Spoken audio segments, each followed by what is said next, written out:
네, 우리 오늘 말씀 같이 함께 읽도록 하겠습니다. 네, 오늘 말씀은 에베소서 말씀입니다. 에베소서 3장 14절부터 19절까지 말씀입니다. 에베소서 3장 14절부터 19절까지 말씀입니다. 우리 한 절씩 돌아가면서 읽도록 하겠습니다. 제가 먼저 읽겠습니다. 이러므로 내가 하늘과 땅에 있는 각 족속에게 그의 영광의 풍성함을 따라 그의 성령으로 말미암아 너희 속사람을 능력으로 강건하게 하시오며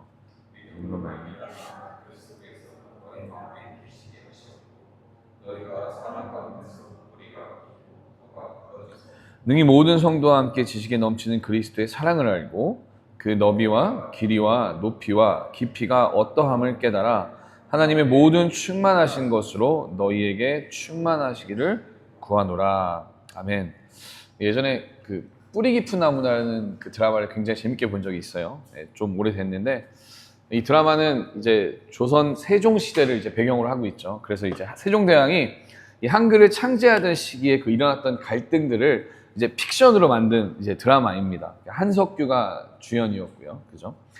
뭐 줄거리는 대충 뭐 이런 거죠. 뭐 세종대왕은 이제 백성을 위해서 글자를 만듭니다. 그런데 기득권을 지키는 집단들이 이를 반대하죠. 왜냐하면 백성들이 글을 알게 되면 그들에게 좋을 게 하나도 없으니까. 그래서 이제 그 과정에서 뭐 집현전 학자들, 한글을 만드는 데 도움을 줬던 한글 그 사람들이 막 이제 의문의 살인 사건들이 일어나고 뭐 이러면서 이제 그런 이제 내용들이 나오죠. 그러면서 이제 그런 어려움 속에서 세종대왕이 끝끝내 한글을 마침내 이제 만들게 되고 한글을 배포하고 이제 백성들이 이제 한글을 알게 되는, 지금 우리가 이렇게 아는 것처럼 이제 그런 내용을 이제 픽션으로 이제 만든 것이 이제 뿌리 깊은 나무라는 드라마입니다. 예. 그러니까 뭐예요? 어떠한 상황 속에서도 끝까지 백성을 위해서 글자를 만들어내겠다 했던 그 세종의 모습을 은유적으로 표현한 그 이름이 바로 뿌리 깊은 나무, 이 제목인 것이죠. 사실 이게 소설입니다. 소설인데요. 제가 이 이야기를 한 게 왜 그러냐면 오늘 우리가 함께 읽은 말씀이 그 에베소 교회를 향한 바울의 기도예요. 근데 이 흥미로운 것은 이 바울의 기도의 내용이 이 뿌리 깊은 나무의 의미와 굉장히 비슷하다는 것입니다. 네. 바울은 우리의 속사람이 강건해져야 한다고 이야기해요. 그리고 그 속사람의 강건함을 위해서는 마치 뿌리가 땅에 깊이 박힌 것처럼, 그 나무의 뿌리가 이 땅에 깊이 박힌 것처럼 우리 또한 그리스도의 사랑 안에 깊이 박혀 있어야 한다는 것이죠. 그렇게 있으면 어떤 상황 속에서도 흔들리지 않고 열매를 맺는다라는 그것이 오늘 기도의 이 제목입니다. 이처럼 바울은 오늘 본문을 통해서 우리가 그리스도의 사랑 안에 뿌리 박힌 나무처럼 살아가기를 기도하는 것이죠. 자, 그렇다면 이제 바울이 이 말씀을 통해서 구체적으로 무엇을 전하고자 하는지 우리가 함께 살펴보도록 하겠는데요. 먼저 14절부터 16절까지 말씀을 다시 한번 읽어보도록 하겠습니다. 우리 한번 읽어볼게요. 시작. 이러므로 내가 하늘과 땅에 있는 각 족속에게 이름을 주신 아버지 앞에 무릎을 꿇고 비노니 그의 영광의 풍성함을 따라 그의 성령으로 말미암아 너희 속사람을 능력으로 강건하게 하시오며. 자, 바울이 이렇게 기도를 하고 있는 거예요. 너희 속사람이 강건해지기를 원한다. 자, 그렇다면 바울은 왜 이런 기도를 하고 있는 것일까? 왜냐하면 당시에 그 유대인들, 그 유대교, 그러니까 유대인 그리스도인들이 정확히 말하면 에베소 교회와 같은 그 이방인들이 중심으로 돼 있는 그 교회들을 향해서 끊임없이 거짓 복음을 전했기 때문이에요. 그게 뭐냐면 구원을 받고 하나님의 백성이 되려면 너희가 우리처럼 돼야 돼. 유대인처럼 돼야 돼. 그러니까 율법을 지켜야 한다. 라는 이 거짓 복음을 계속 전한 거예요. 그러니까 이런 거짓된 복음에 계속 노출이 되니까 이방인 그리스도인들이 굉장히 혼란이 온 거예요. 그냥 예수님만 믿으면 되는 거 아닌가? 내가 진짜 유대인들처럼 살아야 되는 건가? 하고 이 혼란을 겪게 되는 거죠. 그러니까 이들이 처음에 바울한테 배웠던 그 신앙이 흔들리게 되는 겁니다. 그래서 에베소 교회가 굉장히 혼란에 빠진 거예요. 그러니까 이 소식을 듣게 된 바울이 에베소 교회 성도들 향해서 편지를 보낸 게 이 에베소서예요. 그러면서 그들에게 계속 반복적으로 뭘 얘기하냐면 우리의 아이덴티티는 그런 게 아니야. 우리가 그리스도인이라는 정체성을 가진 우리들은 그런 게 아니야 라는 걸 계속 얘기하는 거죠. 그러면서 우리가 어디에 속해 있는지를 계속 바울은 이야기했던 거예요. 그러면서 오늘 이 이야기를 하는 겁니다. 속사람이 강건해져야 한다. 그리고 내가 이걸 위해서 기도를 한다. 라고 이 에베소 성도들을 격려하고 있는 것이죠. 자, 그렇다면 속사람의 강건함은 무슨 의미일까요? 이 속사람의 강건함이란 하나님 안에서 확신을 가지고 살아가는 거예요. 그러니까 내가 어떠한 거를 하는 게 중요한 것이 아니라 내가 그리스도로 말미암아 구원받았구나라는 그 하나님의 백성된 그 정체성에 대한 확신. 내가 하나님의 자녀이고 내가 구원받은 하나님의 백성이다 라는 이 정체성에 대한 확신으로 어떠한 상황 속에서도 흔들리지 않는 것이 바로 속사람의 강건함이라는 거예요. 이 바울은 에베소 성도들이 이런 속사람의 강건함으로 이 거짓 복음에 흔들리지 않기를 바랬던 것입니다. 그런데요, 이 메시지는요, 비단 에베소 성도들뿐만 아니라 에베소 교회 성도들뿐만 아니라 지금 이 시대를 살아가고 있는 우리들에게도 굉장히 중요한 메시지입니다. 왜냐하면 우리는 간혹 흔들려요. 뭐를요? 내가 진짜 하나님의 자녀가 맞나? 내가 진짜 그리스도의 구원을 받은 사람이 맞나? 왜요? 자꾸 우리의 연약한 모습에 집중하니까. 바울이 얘기하는 속사람의 강건함은 being이에요. 내가 누구인가? 내가 무엇을 하는가가 아니라 내가 누구인가? 우리가 예수님을 믿고 구원을 받았다고 고백하지만 자꾸 우리의 연약함을 보면서 나 이거 천국 못 가지 않을까? 이런 생각을 한다든지 아니면 예수님이 나를 참 예뻐하지 않을 것 같아. 이런 얘기를 한다든지. 근데 충분히 그럴 수 있어요. 그러나 바울은 얘기하는 거 아니야. 예수님은 당신의 십자가를 지시고 죽으심으로 그리고 다시 부활하심으로 우리를 구원하시고 우리를 당신의 백성을 삼아주셨어. 믿음으로 말미암아 구원을 받는 거예요.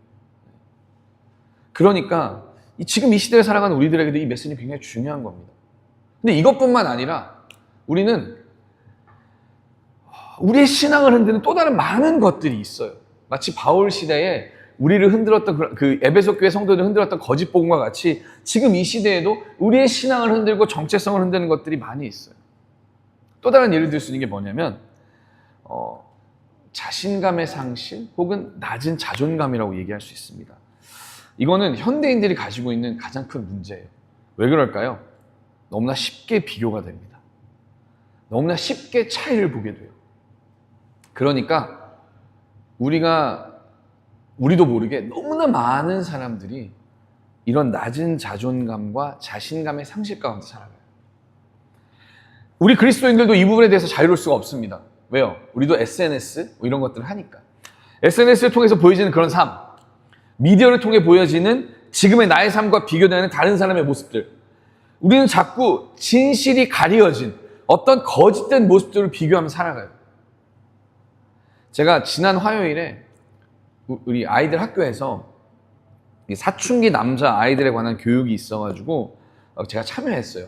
근데 그게 되게 데니얼 프린스피라는 되게 유명한 여기서 유스 워크하는 친구인데 이런 이제 청소년기의 남자의 아이들을 진짜 진정한 챔피언을 만들기 위해선 우리 부모들이 어떻게 해야 하는가, 학교는 어떻게 해야 하는가, 커뮤니티는 어떻게 해야 하는가, 뭐 이런 것들을 얘기하는 거예요. 이제 뭐 교육의 내용은 이런 것들입니다. 우리 아이들을 흔들 수 있는, 우리 아이들을 흔드는 것들이 이 세상 속에 너무나 많다라는 거예요. 그래서 우리 아이들이 건강한 가치관을 가지고 살아갈 수 있도록, 그러니까 우리 아이들을 흔들고 건강한 자아를 가지지 못하게, 건강한 가치관을 가질 수 없게 만드는 것들에 너무 많이 노출되어 있는 이 세상 속에서 우리는 아이들을 어떻게 하면 건강한 가치관을 가지게 하고 건강한 자아를 가지고 살아가게 할 수 있을까? 어떻게 도울 수 있을까라는 게 그 교육의 내용이에요. 그래서 그 교육을 진행했던 그 데니얼 프린스피라는 그 강사가 반복적으로 이렇게 얘기합니다. 우리 아이들은 미디어에 너무 많이 노출되어 있습니다. 그러다 보니까 너무나 많은 잘못된 가치관들이, 잘못된 생각들이, 진실에 가려진 거짓들이 우리 아이들이 원하든 원하지 않든 그냥 주입되고 있습니다. 맞아요. 우리가 살아가고 있는 지금 이 세상은요, 너무나 정보가 많아요. 정보의 홍수의 시대죠. 그러니까 우리가 원하든 상관없이 그냥 막 들어옵니다. 그런데 그 정보는 다 진실되고 좋다고 얘기할 수가 없죠. 물론 좋은 것들도 있습니다. 그러나 안 좋은 것들이 더 많아요. 자, 그럼 이런 상황 속에서 우리는 어떻게 해야 할까? 우리는 바울의 기도를 통해서 힌트를 얻을 수가 있는 거예요. 뭐예요? 속사람이 강건해져야 한다는 것입니다. 자, 그렇다면 속사람이 강건해지려면 어떻게 해야 할까? 우리 17절부터 19절까지 말씀을 한번 읽어보실게요. 17절부터 19절까지 말씀입니다. 시작. 믿음으로 말미암아 그리스도께서 너희 마음에 계시게 하시옵고 너희가 사랑 가운데서 뿌리가 박히고 터가 굳어져서 능히 모든 성도와 함께 지식에 넘치는 그리스도의 사랑을 알고 그 너비와 길이와 높이와 깊이가 어떠함을 깨달아 하나님의 모든 충만하신 것으로 너희에게 충만하시기를 구하노라. 아멘. 바울은요, 우리의 속사람이 강건해지기 위해선 사랑 안에 뿌리가 박히고 터가 굳어져야 한다고 이야기해요. 이거 영어로 보면 뭐라 그래요? Being rooted and established in love 라고 얘기해요. 그러니까 뿌리가 박히고 그곳에서 이렇게 사랑 안에서 딱 세워져야 된다는 것이죠. 식물에게 있어서 제일 중요한 건 뿌리죠. 그죠? 뿌리에서 영양분을 다 흡수하잖아요. 영양분을 잘 흡수하면 나무가 잘 자라고 열매를 잘 맺습니다. 그러니까 우리가 뭐 퇴비, 거름 이런 거 잘 주려고 하는 거잖아요. 그죠? 이처럼 바울은요, 우리가 나무로서 사랑 안에 뿌리를 깊이 내리기를 기도해요. 자, 그렇다면 그 사랑은 뭐예요? 18절에서 얘기하죠. 누구의 사랑이에요? 그리스도의 사랑이다. 바울은 우리가 그리스도 예수의 사랑 안에 뿌리를 내리고 거기에 터가 굳어져야 한다고 말합니다. 그리스도의 사랑. 세상의 일시적인 사랑과는 다른 거죠. 변덕스럽지 않은 사랑. 이별이 있고 헤어짐이 있는, 뭐 언제 끝날지 모르는 그런 두려움과 염려가 없는 그런 그리스도의 사랑. 절대 멈추지 않는, 영혼부터 영혼까지 이어지는 그 사랑 안에 우리가 먼저 뿌리를 깊이 박아야 한다는 거예요. 그렇게 뿌리를 깊이 박고 그곳에 터가 굳어지면 우리는 굳건하게 자랄 수 있다는 것입니다. 그러면서 그 사랑이 얼마나 큰지에 대해서 어떤 크기의 개념을 가지고 얘기하죠. 그럼 19절 뭐라 해요? 너비와 길이와 높이와 깊이라고 얘기합니다. 그러면서 바울은 그 사랑이 얼마나 큰지, 그 너비가 어떠한지, 그 길이가 얼마나 긴지, 그 깊이가 얼마나 깊은지, 그것이 얼마나 높은지, 그거에 대해서 우리가 뿌리를 내리면서 깨달아야 한다라는 거예요. 제가 주석을 찾아보니까 그 의미는 각각 이래요. 너비는요, 먼저 넓이죠, 넓이. 이거는 포용적인 사랑이에요. 이렇게 포용하는 사랑입니다. 예. 그러니까 넓은 마음의 사랑인 것이죠. 바다와 같은 사랑. 예. 그러니까 이것은 그리스도께서 유대인과 이방인을 넘어서는, 지금 에베소 교회가 처해 있는 그런 상황들, 우리가 유대인이 아니면 우리는 구원받을 수 없는 건가? 그게 아니라 그리스도의 사랑은 이미 모든 것을 뛰어넘는 사랑이라는 거예요. 그래서 자비와 긍휼을 필요한 자들에게 주시는 그런 무한한 사랑인 거죠. 차별이 없는 사랑. 그게 바로 그 하나님의 사랑의 넓은 것입니다. 그 다음에 길이는 뭐예요? 지속적인 사랑. 다른 말로 하면 변하지 않는 사랑이라는 것입니다. 영원한 사랑이죠. endless love. 끝나지 않는 거예요. 하나님의 사랑은 창세 전부터 지금까지 앞으로도 계속 영원히 이어진다는 것입니다. 그러니까 그 길이는, 하나님의 사랑은 끝이 없고 계속된다라는 거예요. 세 번째, 높이. 초월하는 사랑입니다. 초월하는 사랑. 죄로 인해 죽을 수밖에 없는 우리를 살리신 그 사랑. 죄로밖에 죽을 수 없는 우리 죄인을 하나님의 상속자로 만들어준 그 사랑. 신분을 변화시키는 그 사랑. 세상에선 불가능하지만 하나님만 가능한 그 초월적인 사랑. 그걸 얘기하고 있는 거예요. 마지막으로 깊이는 뭔가요? 희생적인 사랑입니다. 바로 그리스도 예수께서 우리에게 보여주신 그 희생인 것이죠. 하나님과 동등됨을 취하지 아니하시고 육신을 입고 이 땅 가운데 오셔서 죄가 없으심에도 불구하고 우리를 위해 십자가에서 죽으신 그 사랑을 바울은 깊이를 얘기하는 거예요. 이렇게 바울은 하나님의 사랑을, 그리스도의 사랑을 네 가지의 차원, 넓이, 깊이, 높이, 그다음에 길이, 얘기하면서 그 하나님의 사랑이 얼마나 놀라운지를 강조하고 있는 것입니다. 그러면서 뭐라 그러냐면 우리가 그 크신 하나님의 사랑 안에 뿌리를 내리고 거기에 세워져서 날마다 그 사랑을 충만하게 경험하며 그거로 인해 속사람이 강건해지고 그리고 그 사랑이 얼마나 큰지를, 얼마나 위대한지를 경험하길 원한다라는 거예요. 왜 우리 그런 말이 있잖아요. 사랑을 많이 받은 자들이 삶을 건강하게 살아간다고 얘기하잖아요. 우리가 지금 이렇게 살아가다 보면 우리 딱 보면 알죠. 아, 저 사람은 참 사랑을 많이 받았나 봐, 진짜. 되게 건강해, 자아가. 그런 것 같아. 보이잖아요. 뭐 그런 거, 사랑받은 여인은 너무 예쁜 것 같아. 사랑받는 남자는 되게 막 자신감도 있고 막 그래. 우리가 그리스도의 사랑 안에 뿌리를 내리고 있으면 우리가 그렇게 건강한 가치관과 그런 자아상을 가지고 살아갈 수 있다는 것입니다. 그렇게 속사람이 강건해지기를 바울이 기도하는 거예요. 그리고 이것을 몸소 보여준 분이 계십니다. 누굽니까? 바로 그리스도 예수. 예수님은 하나님의 사랑 안에 뿌리를 내려 그 사랑을 날마다 충만하게 경험하셨습니다. 아니, 경험하는 것을 넘어서서 그 사랑의 열매를 맺고 삶 속에서 계속해서 그 사랑의 열매를 드러내고 사신 거죠. 예수님의 속사람은 그 누구보다도 강건했어요. 그죠? 건강했습니다. 그 그리스도께서 보여주신 그 모든 모습들, 그거는 그리스도의 뿌리가 하나님의 사랑 안에 깊이 박혀 있었기 때문이라는 거예요. 거기서부터 시작하는 겁니다. 거기가 파운데이션이에요. 그리스도 예수는 하나님의 포용적인 사랑, 영원한 사랑, 초월적인 사랑, 그리고 희생적인 사랑, 이 모든 것을 직접 누리신 것을 넘어서서 당신의 삶 가운데서 그것을 증명하고 보여주셨습니다. 예수님께서 당신이 뿌리 내린 곳이 하나님의 사랑이었기 때문에 그 사랑을 먹고 자라나셨고 마지막까지 그 사랑의 열매를 맺으시며 끝까지 흔들리지 아니하시고 당신의 정체성, 당신의 부르심 그대로 십자가까지 나아갈 수 있었던 것이죠. 그리고 예수님께서는 그 십자가에서까지 흔들리지 아니하시고 우리를 위해 죽으시고 부활하셔서 하나님의 영광스러운 어린 양으로서 하나님께 들어 올려지셨죠. 우리 또한 마찬가지입니다. 우리도 하나님의 사랑 안에, 그리스도의 사랑 안에 뿌리를 내리고 살아야 하는 것이죠. 뿌리가 깊이 박힌 나무는 절대로 뽑히지 않아요. 우리도 그 그리스도의 사랑 안에 뿌리를 깊이 내려서 그 그리스도의 사랑이란 영양분을 먹어야 해요. 그리고 그 영양분을 먹고 무럭무럭 자라나야 합니다.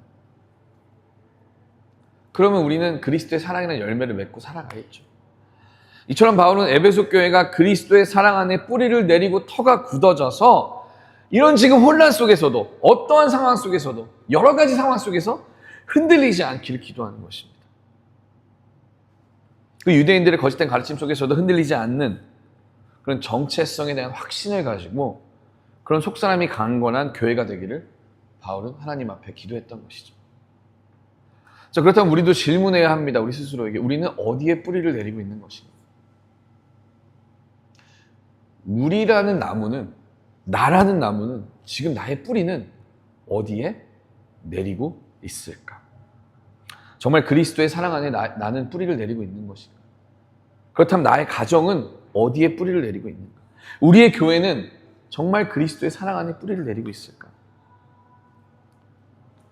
저는 저와 여러분이 그리스도 사랑 안에 뿌리를 내리고 그 안에 이렇게 딱 박혀서 그리스도의 사랑이나 영양분을 날마다 충만하게 누리시기를 축복합니다. 그로 인해 속사람이 강건해져서 어떠한 상황 가운데서도 주님을 향한 우리의 마음이 흔들리지 아니하고 우리의 정체성이 흔들리지 아니할 수 있기를 주님의 이름으로 축복합니다. 자, 말씀을 마무리할게요. 바울은요, 이 기도문을 통해서 우리가 하나님의 그 크신 사랑 안에 뿌리를 내리고 온전하게 살아가기를 기도했던 거예요. 그렇게 그 뿌리를 내려서 하나님의 그 충만하신 사랑을 날마다 충만하게 경험하기를 바울은 간절히 기도했습니다. 더 나아가 그 사랑으로 인해서 속사람이 강건해지고 그리스도인은 온전한 정체성을 가지고 살아가기를 기도했던 것이죠. 우리가요, 신앙생활을 하다 보면 실제로 많이 흔들리게 됩니다. 참 많은 부분에서 흔들리게 돼요. 무엇이 맞는지 확신을 가지지 못하고 때로는 사람들의 이야기에 흔들리기도 하죠. 이렇게 하는 게 맞는 건가? 이렇게 하면 안 될 것 같은데? 그런 고민 가운데 확신을 가지지 못한 채 이러지도 못하고 저러지도 못하고 이럴 때가 있습니다. 네. 그러다가 때로는 넘어지기도 해요. 흔들리는 건 너무 당연하고요. 이것뿐만 아니죠. 때로는 이해가 되지 않는 상황 가운데 서게 될 때도 있어요. 이거 뭐지? 내가 왜 지금 이런 어려움 가운데 있지? 그리고 또 원치 않았던 그런 상황 가운데 노출되기도 하죠. 그리고 앞서 말씀드린 것처럼 내가 원치는 않았지만, 내가 원한 건 아니지만 나에게 들어오는 많은 정보들로 인해서 내가 마음이, 생각이 흔들리기도 합니다. 그리고 그런 정보들은 나를 비교하게 하고, 나를 다른 사람과 비교하게 하고, 나를 좌절시키고 누르고 무너지게 하는, 그럴 때 그런 상황 속에 우리는 많이 노출되어 있어요. 그렇기 때문에 바울이 이야기한 것처럼 우리는 하나님의 넓고 길고 높고 깊은 그 사랑 안에 뿌리를 깊이 박아야 하는 것이에요. 예수님께서 그러셨던 것처럼 우리의 뿌리가 하나님의 사랑 안에 내리고 거기가 우리의 시작점이 되면 우리는 결코 흔들리지 않을 것입니다. 우리가 정말 그곳에 뿌리를 내리고 있다면 우리는 어려움 속에서도 능히 견뎌낼 수 있을 거예요. 우리의 정체성은 흔들리지 않을 것입니다. 왜요? 그건 우리의 뿌리가 튼튼하게 하나님의 사랑 안에 자리 잡았고 그 사랑이라는 영양분을 잘 먹고 있기 때문이에요. 사랑하는 성도 여러분, 오늘 우리가 묵상한 이 바울의 기도는 지금 이 시대를 살아가는 우리에게 너무나 중요한 메시지예요. 그리고 이 기도가 우리의 기도가 돼야 하는 줄 믿습니다. 누군가를 위한 기도가 돼야 하는 줄 믿습니다. 우리의 교회를 향한 기도가 돼야 하는 줄 믿습니다. 그리스도께서 하신 것처럼 우리 또한 하나님의 사랑 안에 깊이 뿌리를 받고 거기에서부터 시작해야 하는 것이죠. 우리가 흔들릴 때, 우리가 혼란이 올 때 우리 스스로를 돌아봐야 돼요. 지금 내가 뿌리가 어디에 있지? 내 뿌리가 지금 혹시 다른 곳에 이렇게 나아가고 있지는 않을까? 그 뿌리를 쫓아가다 보면 결국 그 뿌리 끝은 우상이라는 존재 안에 박혀 있을지도 몰라요. 그러면 그걸 또 잘라내는 또 훈련을 해야 하죠. 저는 우리의 뿌리가 그리스도의 사랑 안에 깊이 내려지기를 간절히 축복합니다. 그로 인해 속사람이 강건해지고 우리 그리스도인은 온전한 정체성을 가지고 살아갈 수 있기를 축복합니다. 우리 한 사람 한 사람이 그렇게 속사람이 강건해져서 하나님의 사랑을 날마다 누리면서 충만하게 누리며 살아갈 때 우리의 교회 또한 우리의 교회의 뿌리가 하나님의 사랑 안에 깊이 박히고 살아갈 수 있다고 믿습니다. 그래서 그 뿌리 깊은 나무, 저와 여러분, 우리의 교회가 될 수 있기를 축복합니다. 아멘? 네, 기도했으면 좋겠습니다.